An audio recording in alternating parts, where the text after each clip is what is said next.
Selamat datang di channel Wow Serem, tempatnya cerita yang dapat membuat bulu kuduk meremang. Yuk, daripada kita lama-lama, langsung saja kita masuk ke dalam ceritanya. Pada tahun 1985, Desa Jatimulya terletak di lereng bukit yang jauh dari kota. Jalannya belum beraspal, hanya tanah merah yang becek saat hujan dan berdebu saat kemarau. Rumah-rumah warga masih banyak yang berdinding anyaman bambu. Suara ayam, sapi, dan gemericik air dari irigasi sawah menjadi latar sehari-hari. Mayoritas warga bekerja sebagai petani atau pedagang kecil di pasar kecamatan. Di ujung desa, tak jauh dari pemakaman umum, berdiri sebuah rumah bambu tua. Disitulah kakek Sarpan tinggal seorang diri. Usianya sudah lebih dari 70. Tubuhnya kurus, kulitnya gelap terbakar matahari, dan rambutnya hampir semua putih. Meski renta, ia masih kuat menggali makam sendiri tanpa bantuan. Itulah pekerjaannya selama lebih dari 40 tahun. Dia bukan sekadar tukang gali kubur, tapi juga yang menyiapkan kain kafan, membersihkan jenazah, dan kadang memimpin doa jika tidak ada ustaz yang datang. Warga menyebutnya Mbah Sarpan. Tak banyak bicara, tak suka ikut arisan atau kumpulan RT, tapi semua orang menghormatinya. Anak-anak takut padanya karena sering melihatnya mondar-mandir di pemakaman sambil bergumam sendiri. Ada yang bilang ia bisa bicara dengan arwah, tapi tak ada yang berani menanyakannya langsung. Setiap pagi, Mbah Sarpan berjalan mengelilingi makam. Ia membersihkan daun-daun kering, memperbaiki nisan yang miring, dan mencabut rumput liar. Ia tahu persis siapa yang dimakamkan di mana, bahkan tanggal dan penyebab kematiannya. Sesekali ia duduk di bawah pohon beringin tua di tengah area makam, memandangi langit sambil mengunyah sirih. Namun dalam beberapa bulan terakhir, suasana desa mulai berubah. Banyak warga yang dulunya hidup pas-pasan tiba-tiba memperbaiki rumah. Genteng diganti seng, dinding bambu diganti tembok. Ada yang membeli motor. Ada pula yang mulai membuka toko sembako, padahal sebelumnya tak punya modal. Semua terlihat makmur mendadak. Mbah Sarpan mengamati perubahan itu dengan diam. Ia tak iri, tapi hatinya mulai resah. Ia bukan orang bodoh.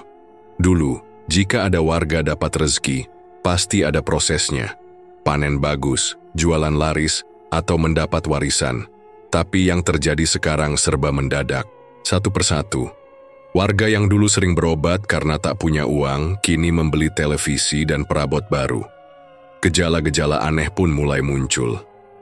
Beberapa kali, Mbah Sarpan melihat burung hantu bertengger di tiang makam saat siang bolong. Biasanya, burung hantu hanya keluar malam. Kini suara huk, huk, terdengar siang hari, bahkan saat matahari terik. Ia juga mencium bau anyir seperti darah basi di beberapa liang makam yang belum lama ditutup. Bau itu tidak biasa. Suatu malam saat ia tengah membakar ranting kering di belakang rumah, seekor anjing kampung menggonggong keras ke arah bukit. Bukan gonggongan biasa. Anjing itu terlihat takut, ekornya di antara kaki dan tubuhnya gemetar. Mbah Sarpan menatap gelapnya lereng bukit yang menjulang di belakang desa. Ia tahu bukit itu disebut warga sebagai tempat keramat, tapi selama ini, tak pernah ada yang berani macam-macam. Kini, ia merasa bukit itu mulai bernafas. Keesokan harinya, desa geger. Seorang bocah laki-laki berusia 9 tahun, Tomo, dilaporkan hilang sejak sore sebelumnya. Ibunya, Bu Saminah, mengatakan anaknya pamit bermain ke rumah tetangga, tapi tak pernah kembali. Beberapa warga ikut mencari ke kebun, sungai, dan semak-semak. Polisi dari kecamatan dipanggil, tapi hasilnya nihil. Yang membuat keganjilan semakin terasa adalah lokasi terakhir Tomo terlihat. Seorang bocah lain mengatakan Tomo bermain layangan di kebun belakang rumah Pak Darma. Warga yang baru beberapa minggu lalu membangun rumah mewah lengkap dengan pagar besi dan radio besar. Padahal, sebelumnya Pak Darma hanyalah penjual petai keliling. Kini, ia memiliki 2 motor dan istri mudanya yang jauh lebih muda dari anak pertamanya. Mbah Sarpan ikut mendatangi rumah Pak Darma, tapi hanya berdiri dari jauh. Ia melihat tanah di sekitar kebun seperti pernah digali, lalu ditutup lagi. Tak ada tanaman tumbuh di situ. Hanya tanah merah yang kering, retak dan dipenuhi lalat. Ia mencium bau yang sama seperti di makam beberapa hari lalu. Bau anyir bercampur. Kamis dan malamnya, Mbah Sarpan kembali duduk di bawah pohon beringin di tengah makam. Dia menutup mata dan menggenggam segenggam tanah. Bibirnya bergetar. Dari dalam tanah ia merasakan sesuatu yang tak beres. Bukan karena mayat bangkit, tapi karena jiwa yang tak tenang. Ada roh yang menjerit, memanggil-manggil ibunya, tapi suaranya tak bisa tembus ke dunia atas. Warga mulai bergosip. Ada yang bilang Tomo diculik tuyul. Ada yang menuduh dia tenggelam di sungai. Tapi tak ada yang berani bicara soal pesugihan. Kata itu tabu. Orang desa tahu tentang pesugihan, tapi menganggapnya hanya cerita lama yang tak nyata. Tapi bagi Mbah Sarpan, bau darah dan tanah yang menolak jasad adalah pertanda bahwa aturan alam sudah dilanggar. 2 hari setelah hilangnya Tomo, seekor kambing warga ditemukan mati tergantung di pohon pisang. Lehernya tergorok, matanya melotot ke arah bukit. Mbah Sarpan hanya menatap dari kejauhan. Ia tahu ini baru awal, dan ia tahu waktunya untuk tidak diam sudah dekat. Seminggu berlalu sejak Tomo hilang. Desa Jatimulya tetap menjalani hari seperti biasa. Tapi di balik wajah-wajah ramah, suasana terasa aneh. Tidak ada yang mau bicara banyak soal anak hilang. Bahkan, beberapa tetangga justru sibuk membantu Pak Raji membangun lantai 2 rumah barunya. Pak Raji, seorang lelaki paruh baya yang dulu hidup dari bertani singkong dan beternak ayam, kini memakai jam tangan mahal dan mempekerjakan tukang dari luar desa. Istrinya, Bu Darmi, bahkan terlihat membeli emas dari pedagang keliling yang biasa lewat. Beberapa warga hanya berbisik-bisik, tapi tidak ada yang berani menuduh langsung. Semua tahu Pak Raji tak punya ladang besar atau usaha di pasar. Kakek Sarpan memperhatikan semua itu dari jauh. Ia ingat betul setahun lalu Pak Raji sempat berutang beras padanya karena kehabisan uang.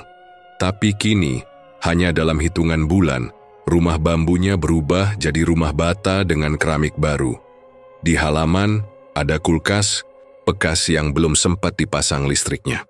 Perubahan yang terlalu cepat untuk desa sekecil Jatimulya.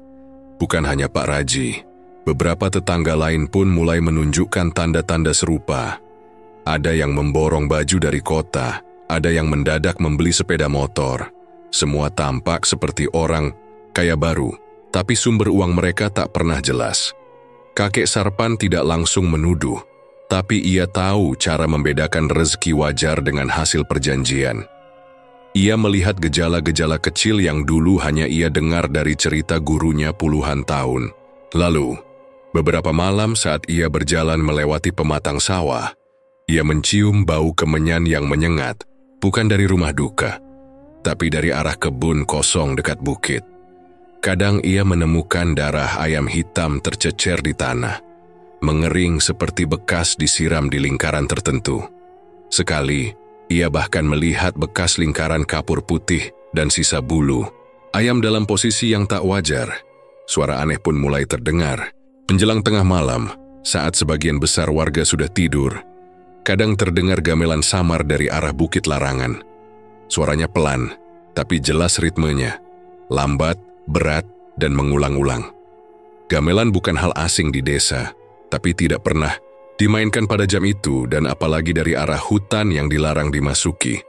Namun, yang paling mengusik adalah kondisi anak-anak. Dalam 2 minggu terakhir, lebih dari 5 anak kecil jatuh sakit. Bukan demam biasa, tapi sawan aneh. Mereka menangis tiap malam, badan menggigil, mata terbelalak dan menyebut hal yang sama. Ada manusia berkepala kambing di pojok kamar. Salah satu anak bahkan muntah darah tanpa sebab yang jelas. Dukun kampung sudah dipanggil, tapi hasilnya nihil. Orang tua mereka panik. Tapi tidak semua berani membawa ke rumah sakit karena jaraknya jauh dan butuh biaya besar. Sebagian hanya menyuruh anaknya banyak berdoa, sebagian lain mulai membakar kemenyan sendiri di rumah. Suatu malam setelah mendengar kabar bahwa anak ketiga Pak Raji juga jatuh sakit dengan gejala sama, kakek Sarpan memutuskan pergi ke makam. Ia merasa sesuatu mengganggu tanah yang seharusnya tenang. Biasanya makam anak-anak kecil di sisi utara lebih adem, tak pernah bermasalah. Tapi malam itu, tanah di salah satu liang terasa aneh. Ia mendekat, menyalakan lampu tempel kecil, lalu jongkok tanah pada salah satu makam tampak lebih rendah dari biasanya, seperti pernah tergali, lalu ditutup seadanya. Tak ada bekas jejak kaki manusia, tapi rumput di sekitarnya layu dan tanahnya retak. Kakek Sarpan menancapkan tongkat kayunya dan menekan permukaan makam dengan hati-hati.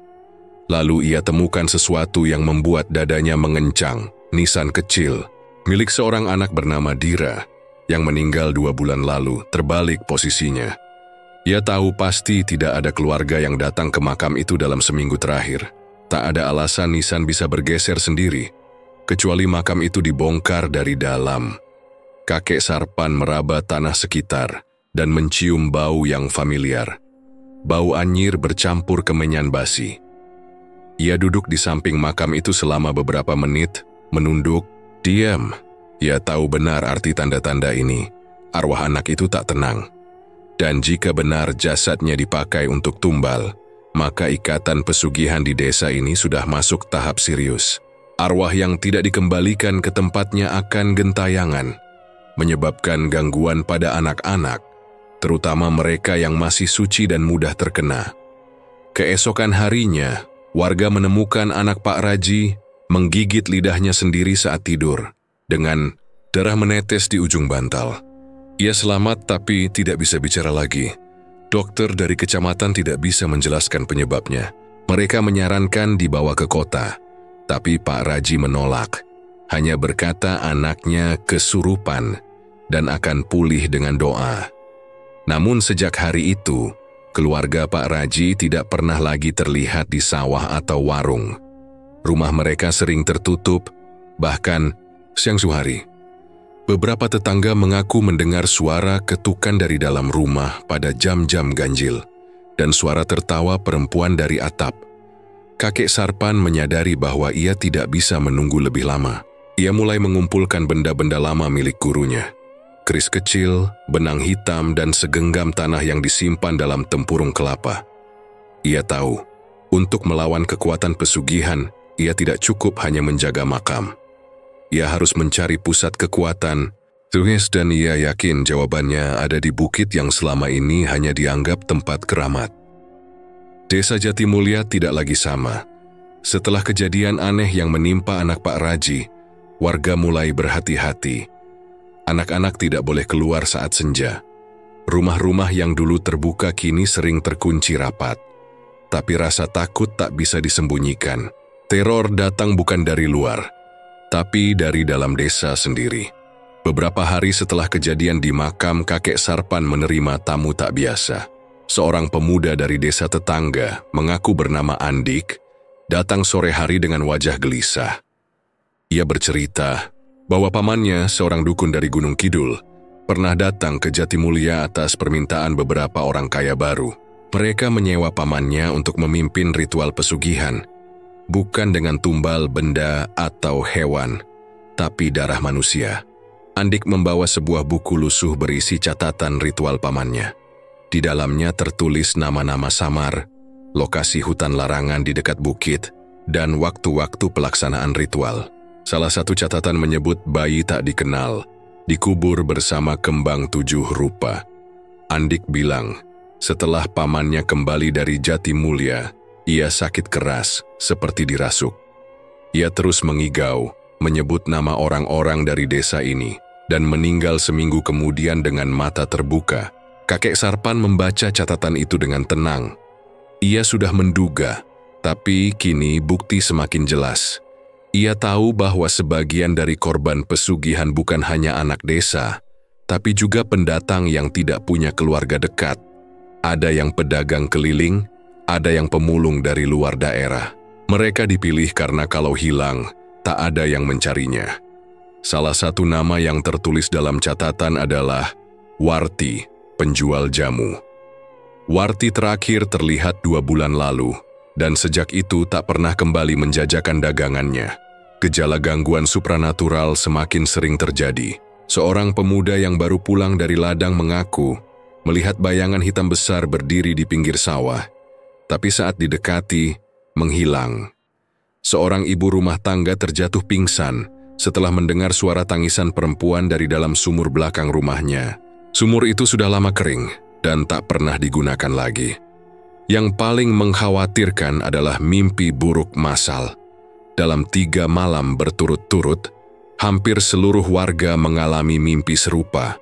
Mereka berdiri di tengah ladang, dikelilingi suara, tangis anak kecil dan suara serak yang terus berulang berkata, "Darah belum dibayar, darah harus kembali." Warga tak saling bercerita pada awalnya. Tapi setelah beberapa ibu membandingkan mimpi mereka saat di warung, semua mulai sadar bahwa ini bukan kebetulan. Kakek Sarpan mulai mempersiapkan langkah lebih jauh. Ia menggali kembali benda-benda lama peninggalan gurunya, termasuk kain kafan yang belum dipakai dan batu kecil berbentuk mata. Ia tahu tanda-tanda arwah gentayangan bukan hanya karena dendam, tapi karena janji yang diingkari. Orang yang menjalankan pesugihan wajib memberikan tumbal sesuai waktu yang dijanjikan. Jika melanggar, arwah tumbal akan menuntut, dan tuntutan itu mulai terlihat nyata. Puncaknya terjadi pada malam Jumat. Suara gamelan kembali terdengar dari arah bukit, namun kali ini lebih keras. Bersamaan dengan itu, terdengar jeritan dari rumah keluarga Budarmi. Warga berdatangan, tapi pintu terkunci dari dalam. Setelah didobrak, mereka menemukan pemandangan yang sulit dipercaya. Budarmi, suaminya Pak Raji, dan anak bungsu mereka tergeletak di lantai dalam kondisi mengenaskan. Tubuh mereka seperti mencair, kulit melepuh, daging meleleh seperti lilin terbakar. Bau busuk menyengat, bercampur aroma kemenyan. Tidak ada tanda perampokan atau kebakaran. Hanya satu hal yang mencolok. Tulisan di dinding terbentuk dari cairan merah tua yang mengalir dari langit-langit. Tulisan itu berbunyi, "Bayar utang darahmu." Polisi datang dari kecamatan, tapi hanya bisa menyimpulkan keracunan tidak wajar. Rumah itu kemudian dikosongkan. Namun warga tahu itu bukan keracunan. Itu hukuman. Sejak malam itu, ketakutan menyebar cepat. Beberapa orang yang sebelumnya terlihat hidup mewah mulai mengurung diri. Ada yang meninggalkan desa diam-diam. Tapi, suara gamelan tetap terdengar setiap malam Jumat seperti memanggil. Kakek Sarpan tahu ini belum selesai. Tumbal-tumbal itu belum semua dibalaskan. Dan semakin banyak yang melanggar perjanjian, semakin kuat amarah dari mereka yang telah dikorbankan. Kakek Sarpan tahu waktunya sudah habis. Kematian keluarga Pak Raji belum membuat warga berhenti melakukan pesugihan. Malah sebaliknya, beberapa orang mulai menuding dirinya sebagai biang keributan. Ada yang bilang kakek Sarpan terlalu ikut campur. Ada pula yang menuduh ia menggunakan ilmu hitam karena sering berbicara sendiri di makam. Tapi Sarpan tidak peduli. Ia sudah melihat tanda-tandanya sejak lama. Pesugihan yang memakai tumbal manusia tidak bisa dihentikan hanya dengan peringatan atau rasa takut. Harus ada yang bertindak. Dan ia tahu dirinya tidak bisa hanya duduk menunggu semuanya habis. Malam itu, Sarpan membawa cangkul, kendi kecil berisi air tanah, dan sehelai kain kafan yang ia simpan sejak lama. Ia menuju bagian timur pemakaman, di mana makam-makam tua leluhur desa dibiarkan terlindungi oleh semak-semak dan pepohonan besar. Di sanalah makam Eyang Broto, penjaga desa pertama, dikuburkan. Hanya orang tertentu yang tahu letaknya, dan Sarpan adalah satu-satunya yang masih hidup, dan pernah diajari gurunya tentang hal itu. Saat mencapai lokasi makam, ia menyingkirkan batu penanda, dan mulai menggali dengan hati-hati. Tanah di atas makam itu tidak seperti tanah biasa. Kering, keras, dan terasa dingin. Setelah menggali sedalam 1 hasta, ia berhenti. Ia keluarkan kendi dan menyiramkan air tanah ke dalam lubang, lalu duduk bersila. Ia membuka simpul benang hitam di tangannya dan mengucap mantra warisan gurunya. Mantra itu bukan untuk menyerang, melainkan untuk membangkitkan pelindung lama yang pernah menjaga batas gaib desa. Tak lama setelah mantra selesai, angin kencang berhembus. Pohon-pohon di sekitar makam bergoyang keras. Meski langit tetap gelap, tanpa tanda badai. Udara mendadak terasa berat. Suara seperti langkah kaki tanpa tubuh terdengar dari arah semak. Sarpan tetap diam. Ia tahu proses pemanggilan itu sedang berlangsung. Ia hanya mengulang doa perlindungan di dalam hati. Beberapa menit kemudian, bau tanah basah dan dupa menyeruak di sekitarnya. Tanda bahwa roh pelindung telah bangkit dan mendengar panggilannya. Ia menancapkan tongkat bambu ke tengah tanah bekas galiannya, lalu membentangkan benang hitam membentuk lingkaran di sekitar area makam. Ini bukan simbol biasa. Ini adalah batas gaib yang hanya bisa dilalui oleh makhluk yang membawa cahaya, bukan yang membawa darah. Setelah itu, Sarpan berjalan keliling pemakaman sambil menaburkan campuran garam kasar dan pasir kuburan di titik-titik tertentu. Ia sedang membangun perlindungan menyeluruh agar area makam tidak dijadikan tempat persembunyian atau pelarian oleh makhluk yang dibangkitkan dari pesugihan. Banyak dukun jahat yang menggunakan kuburan untuk menyimpan titipan dari makhluk gaib, dan ia tidak akan membiarkan itu terjadi di sini. Namun, pekerjaan itu belum selesai saat suara langkah kaki terdengar dari kejauhan. Ia menoleh dan melihat bayangan beberapa orang membawa obor. Mereka datang dari arah perkampungan. Sarpan cepat-cepat menyembunyikan benda-benda ritual ke dalam tasnya dan meninggalkan makam lewat jalur samping yang jarang dilewati. Beberapa jam kemudian, saat ia kembali ke rumahnya yang terletak tak jauh dari kuburan, ia mencium bau asap. Semakin dekat, asap itu semakin tebal. Api sudah membakar bagian belakang rumahnya. Atap bambu dan dinding kayu terbakar hebat. Sarpan mencoba mendekat, tapi api terlalu besar. Beberapa warga berdiri di kejauhan, tidak mencoba memadamkan, hanya menonton. Seseorang dari kerumunan berteriak, "Ini rumah orang tua yang bawa sial, biar habis sekalian."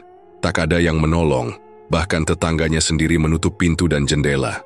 Dalam waktu kurang dari setengah jam, rumah Sarpan tinggal puing-puing. Ia tidak menangis, tidak juga marah. Ia hanya berdiri diam, menatap api yang menghabiskan seluruh peninggalan hidupnya. Ia tahu, ini bukan hanya ketakutan warga. Ini adalah peringatan dari mereka yang merasa rahasia, pesugihan mereka bisa terbongkar, dan mereka menganggap Sarpan adalah ancaman. Pagi harinya ia mengungsi ke gubuk kecil dekat kuburan. Ia bersihkan tempat itu dan menjadikannya tempat tinggal sementara. Ia tidak bisa kembali ke desa. Tidak bisa berharap ada yang membantunya. Ia hanya bisa melanjutkan upayanya melindungi desa dengan cara yang tersisa. Tapi masalah lebih besar muncul. Keesokan malamnya, suara gamelan tidak hanya terdengar dari bukit, tapi juga dari dalam tanah. Tanah di sekitar kuburan mulai retak, dan hembusan angin dari bawah permukaan mulai membawa bau busuk seperti bangkai lama. Sarpan sadar bahwa kekuatan pesugihan semakin besar, dan kemungkinan besar tumbal-tumbal baru terus dikorbankan. Mereka yang melakukan pesugihan tidak menghentikan praktiknya meski sudah ada korban. Mereka justru semakin nekat. Ini bukan hanya soal kekayaan, tapi soal ketergantungan. Mereka sudah menyerahkan sebagian jiwanya dan tidak bisa kembali tanpa membayar harga. Sarpan mulai menulis kembali catatan gurunya, memetakan siapa saja yang mungkin terlibat, dan memperkirakan titik-titik ritual baru. Ia tak bisa lagi menunggu arwah-arwah itu menyerang satu persatu. Ia harus bertindak sebelum seluruh desa menjadi korban berikutnya. Langit malam itu tampak aneh. Bulan muncul penuh, padahal baru 2 minggu berlalu sejak purnama terakhir. Kakek Sarpan menatap langit dari tepi pemakaman dengan wajah tegang. Ia tahu apa artinya. Malam itu adalah malam langka yang dalam hitungan Jawa disebut Telu Welas Wulan. Malam ketika 2 kali bulan purnama terjadi dalam 1 bulan, dipercaya menjadi saat terkuat untuk memanggil makhluk gaib tingkat tinggi. Bagi pelaku pesugihan, malam ini adalah puncak. Ritual terakhir bisa dilakukan untuk mengikat makhluk pesugihan secara permanen ke dalam tempat tertentu, agar kekayaan yang didapat tak lagi bersyarat, tidak perlu lagi tumbal secara berkala. Cukup satu malam, satu ritual besar, satu pengorbanan yang sempurna. Sarpan tahu, jika ritual itu berhasil, desa Jatimulia akan terikat dengan kutukan abadi. Anak cucu warga bisa menjadi korban tanpa mereka tahu sebabnya. Ia tidak bisa membiarkan itu terjadi.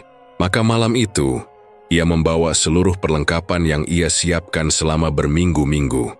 Serbuk batu warangka, lempengan kayu jati tua yang sudah diberi raja, dan kain kafan bersulam mantra pelindung. Ia berjalan cepat menuju arah Bukit Larangan, tempat ritual biasanya dilakukan. Ia tahu jalur tikus menuju ke tengah hutan. Udara malam sangat dingin, lebih dingin dari biasanya. Di kejauhan suara gamelan mengalun perlahan, makin lama makin keras.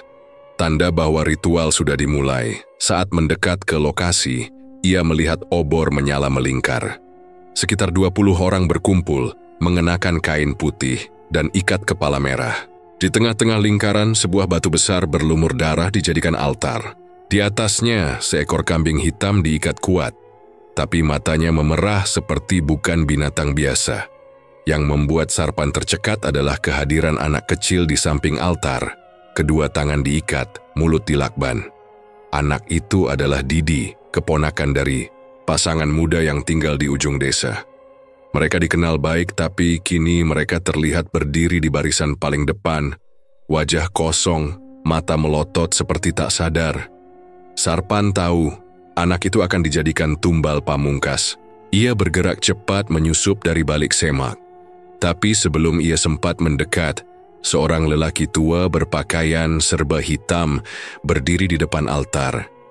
Ia adalah dukun luar desa, dengan sorot mata tajam dan suara berat. Tumbal telah dikumpulkan, pengikat akan ditanam. Malam ini darah akan jadi segel. Dukun itu mengangkat belati besar dan mulai membacakan mantra. Tanah di sekitar altar berguncang perlahan. Asap tebal muncul dari lubang kecil yang mereka gali sebelumnya. Bau anyir bercampur kemenyan membuat napas terasa sesak. Langit yang tadi cerah kini tertutup awan mendadak. Petir menyambar tanpa suara. Sarpan tak menunggu lebih lama. Ia lemparkan segenggam serbuk warangka ke arah lingkaran api. Api mendadak, padam sebagian, membuat suasana kacau. Ia lompat keluar dari semak dan berteriak, "Hentikan ini, kalian sedang menjerumuskan seluruh desa." Warga terkejut, beberapa mundur, tapi dukun itu langsung berteriak, "Tangkap dia, pengganggu harus disingkirkan." Dua orang mendekat ke arah Sarpan, tapi langkah mereka tersendat karena lempengan kayu raja yang dilemparkan Sarpan membuat mereka gemetar dan jatuh pingsan. Namun tak semua bisa dihentikan. Salah satu dari warga, seorang lelaki muda yang dikenal sebagai tukang kayu, melompat ke arah Sarpan dengan mata melotot tak wajar. Suaranya berubah berat, dan dari mulutnya keluar tawa keras yang bukan suara manusia. "Kau penghalang, harus lenyap!" Lelaki itu mencabut parang dari balik bajunya dan menyerang. Sarpan menghindar dengan cepat, tapi bahunya tersayat. Darah menetes tapi ia tetap berdiri. Dengan sisa tenaga, ia cabut benang dari lehernya dan lemparkan ke arah pemuda kerasukan itu. Benang tersebut melilit sendiri, seperti hidup, dan membuat tubuh lelaki itu jatuh dan menggeliat kesakitan. Dari mulutnya keluar suara raungan binatang, lalu ia pingsan. Suasana makin kacau. Beberapa warga yang sadar mulai kabur, tapi sebagian lainnya justru berdiri terpaku. Dukun itu mulai mengulang mantranya dengan lebih cepat. Lubang di tengah altar makin besar. Asap hitam mulai membentuk wajah makhluk dengan tanduk besar, dan lidah menjulur panjang. Anak kecil di samping altar menangis pelan, meski mulutnya tertutup. Sarpan mendekat ke arah altar, namun tubuhnya lemas karena luka. Ia gunakan tongkat pendek dan membacakan mantra pelindung terakhir. Udara bergetar, beberapa obor meledak, makhluk hitam di atas lubang mengeluarkan suara keras, dan sebagian warga pingsan karena guncangan tanah. Dengan sisa kekuatan, Sarpan lemparkan kain kafan ke tengah lubang. Saat menyentuh asap, kain itu langsung menyala, tapi nyala apinya berwarna biru. Api itu menyebar ke seluruh lingkaran membuat dukun panik. Ia berteriak, "Ini pengusiran. Dia punya penutup darah." Makhluk di dalam lubang mengeluarkan suara melengking sebelum menghilang seketika. Asap hitam lenyap. Tanah berhenti berguncang. Dukun jatuh terduduk, lalu lari ke dalam hutan tanpa sempat dicegah. Warga yang tersisa hanya bisa menatap dengan mata kosong, seolah baru bangun dari mimpi buruk. Sarpan roboh di tepi altar, kelelahan dan kehilangan banyak darah. Tapi anak kecil itu berhasil ia selamatkan. Ikatannya dilepas oleh salah satu warga yang mulai sadar. Malam itu berakhir tanpa tumbal. Tapi Sarpan tahu ini belum usai. Ikatan gagal, tapi makhluk pesugihan itu sudah mencium bau darah dari desa. Ia pasti akan kembali. Setelah malam ritual gagal, kakek Sarpan hanya beristirahat sebentar. Saat matahari belum sepenuhnya muncul, ia sudah berdiri di depan gerbang hutan menuju Bukit Larangan. Di tangannya tergenggam sekop tua berlapis kuningan.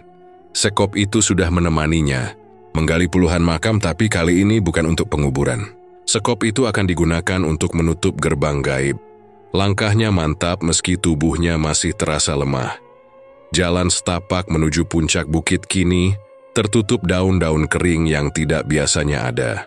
Udara juga terasa lebih berat. Setiap ia melewati, dari batang pohon seperti ada mata yang mengintai.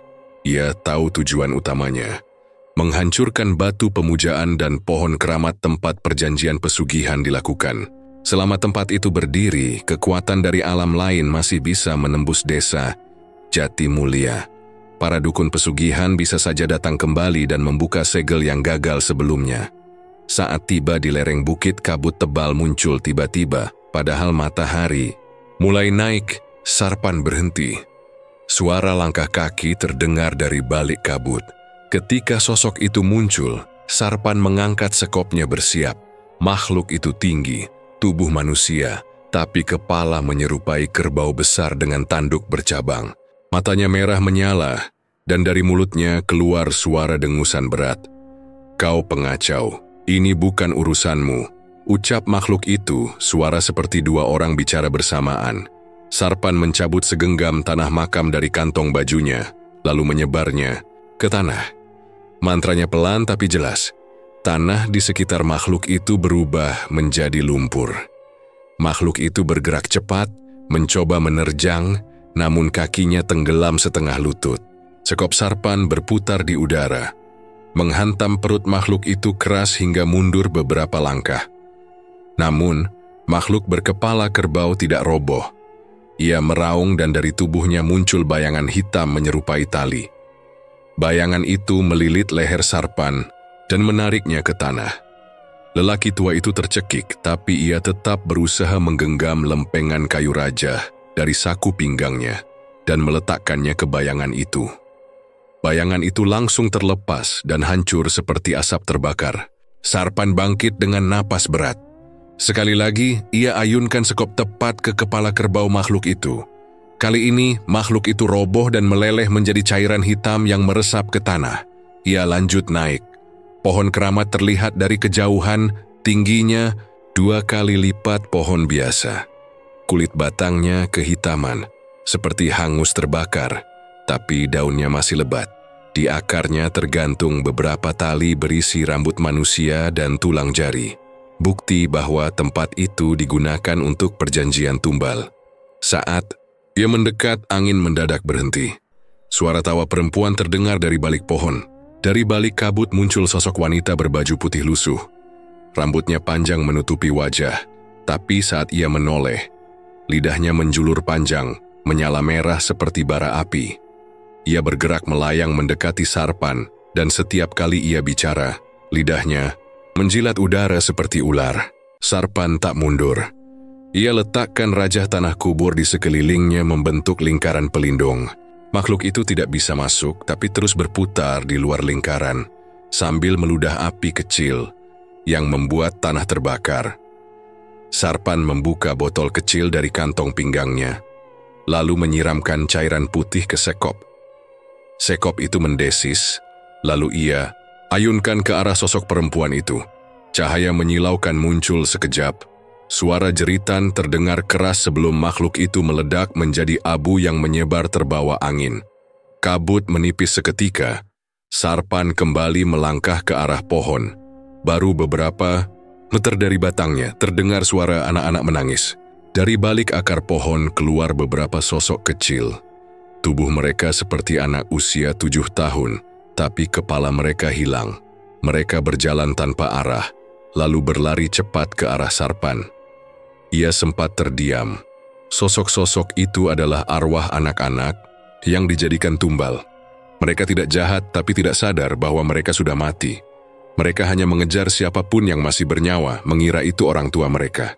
Sarpan tidak ingin melukai mereka. Ia keluarkan kalung kecil dari balik bajunya. Kalung itu terbuat dari gigi bayi yang pernah ia temukan saat menggali kubur di masa lalu. Ia bacakan doa pelindung, lalu letakkan kalung itu di tanah. Sosok anak-anak itu berhenti, seolah mengenali getaran dari benda tersebut. Beberapa dari mereka duduk, lalu lenyap perlahan seperti asap tipis. Namun 2 sosok terakhir menolak pergi. Mereka menyerang dengan cakar kecil yang tajam. Sarpan terpaksa memutar sekop pusaka dan menyentuhkan ujungnya ke dada mereka. Tubuh anak-anak itu membeku, lalu hancur menjadi pasir halus. "Maafkan aku," gumamnya, tapi ia tak berhenti. Kini ia berdiri di depan pohon keramat. Ia menancapkan sekop ke tanah, menggali di akar pohon. Di kedalaman setengah meter, ia temukan sebuah kotak besi kecil yang terkubur. Kotak itu mengandung benda pemanggil.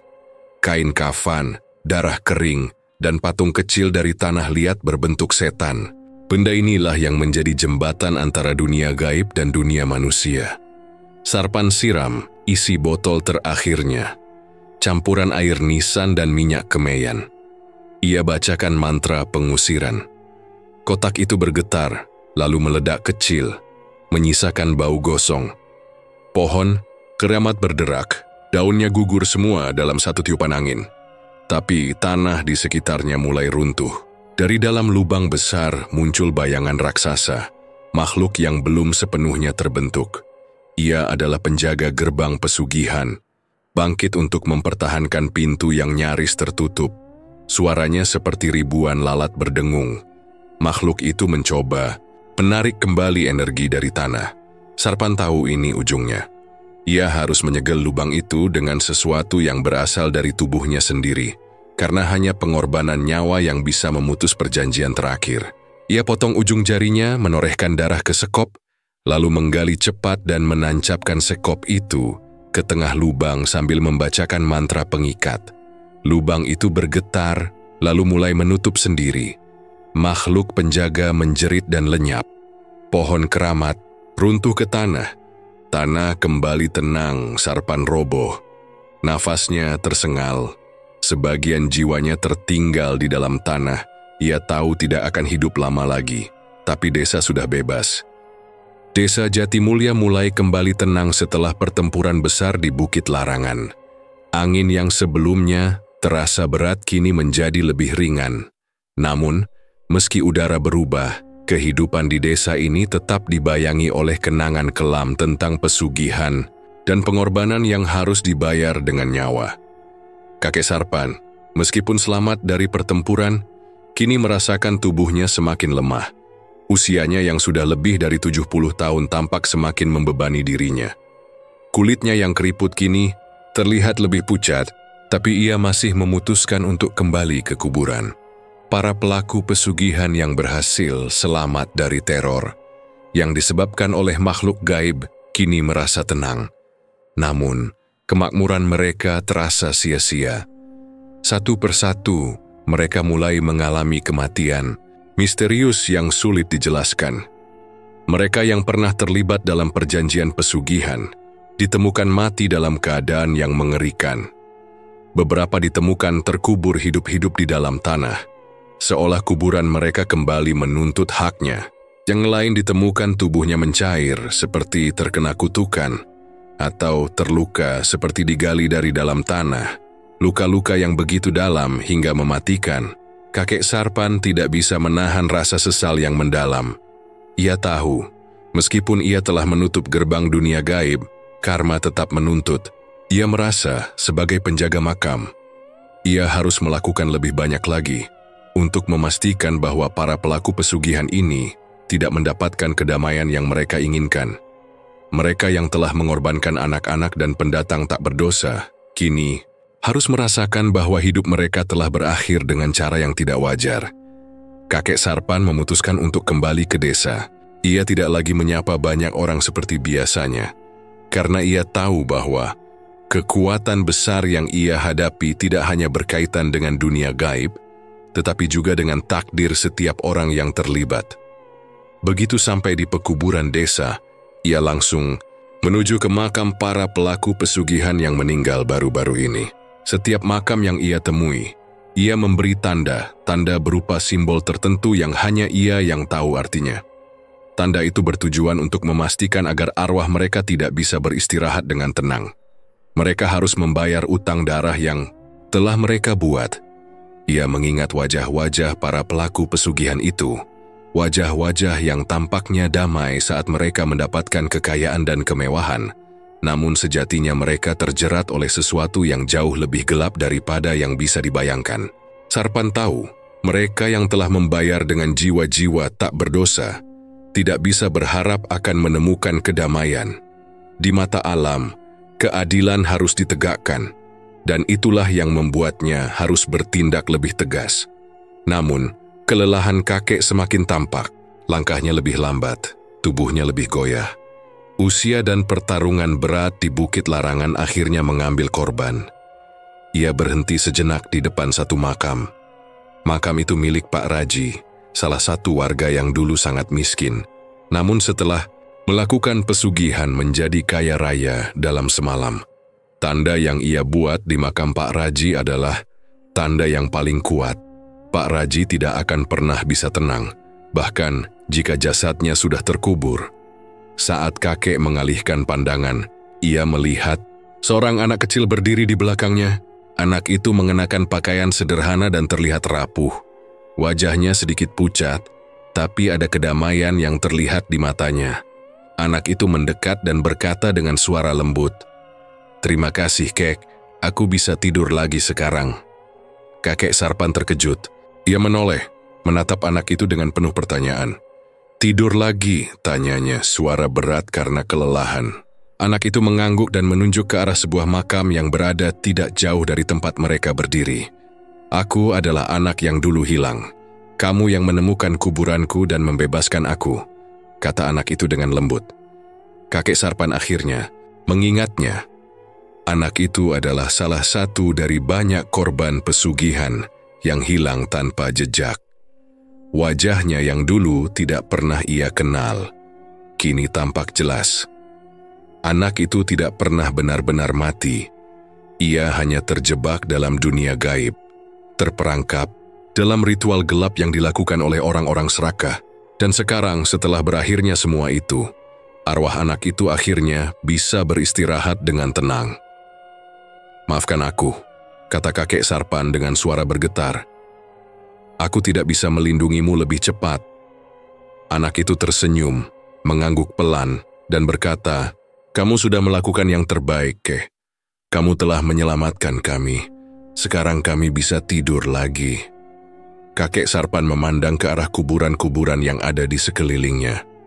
Ia tahu, dengan selesai sudah tugasnya.